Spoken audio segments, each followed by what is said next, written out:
ଆଜି ହେଉଛି ଏକାଦଶ ରୁଦ୍ର ବାବା କପିଳେଶ୍ୱରଙ୍କର ମକର ମେଳା, ଯାହାକି ଅଟ୍ରି କୁଆକୁଣ୍ଡ ବିଶ୍ୱ ପ୍ରସିଦ୍ଧ କୁଆକୁଣ୍ଡ।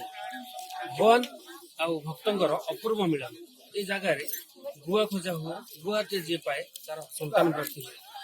ଏହାକୁ ନେଇ ସାରା ଅଞ୍ଚଳରେ ମାହୋଲ ବି ସୃଷ୍ଟି ହୁଏ। କିନ୍ତୁ ଠାକୁରଙ୍କର ଏହା ଏକ ଏମିତି ଠାକୁରଙ୍କର ଅଛି ମହାତ୍ମା ଯେ ଗୁଆଟିଏ ପାଇଲେ ସନ୍ତାନଟି ପ୍ରାପ୍ତି ହୁଏ। ବାବା ହଟକେଶ୍ୱରଙ୍କର ଏହା ହେଉଛି ଗୋଟେ ବଡ ମାନସିକ।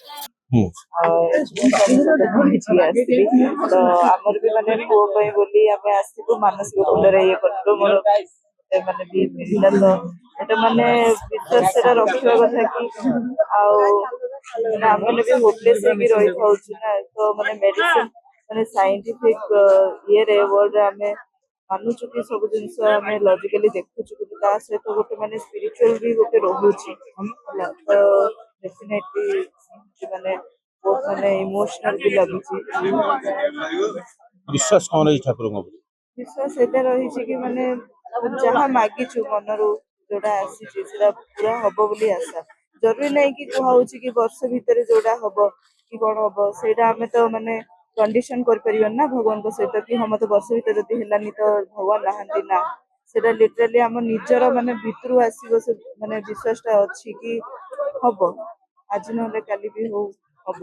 ମୁଁ ପୁରୀରୁ ଆସିଛି, ମୋ ବାପା ଘର ହେଲା ପୁରୀ, କିନ୍ତୁ ଶାଶୁ ଘର ହେଲା ଭୁବନେଶ୍ୱର। କେମିତି ଜାଣିଲେ ଠାକୁର ପୀଠର ମହିମା ବିଷୟରେ କେମିତି କଣ? ସେ ମା ଜଣେ ହେବେ ମତେ କହିଲେ, କହିଥିବାରୁ ଆମେ ଆସିଛୁ। ବିଶ୍ୱାସ ଅଛି ତ, ସନ୍ତାନ ପାଇଁ ଆମେ ମାନସିକ କରିଛୁ। ବାହାଘର 2 ବର୍ଷ ହେଇଗଲାଣି, କିଛି ସରିଯାଉନି। ସେ ସନ୍ତାନ ପାଇଁ ସେ ମାନସିକ କରିବାକୁ ଅଛି, ବିଶ୍ୱାସ ଅଛି। ଆର ବର୍ଷ କେମିତି କଣ ସଂକଳ୍ପ?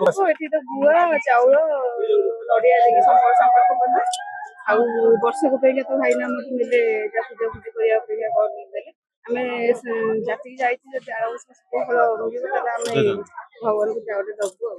ମୁଁ ଜୟନ୍ତୀ ଭୁବନେଶ୍ୱରରୁ ଆସିଛି। ଏଠି ଅଟ୍ରି ଶୁଣିକି ଆସିଥିଲୁ। ଶୁଣିକି ଆସିଥିଲୁ, ଯାହାକୁ ସନ୍ତାନ ହଉନି ସେ ଆସିକି ଏଠି ମାନେ ମାନସିକ କରିଦେଇକି ଯାଆନ୍ତି, ତାଙ୍କୁ ସନ୍ତାନ ହୁଅନ୍ତି।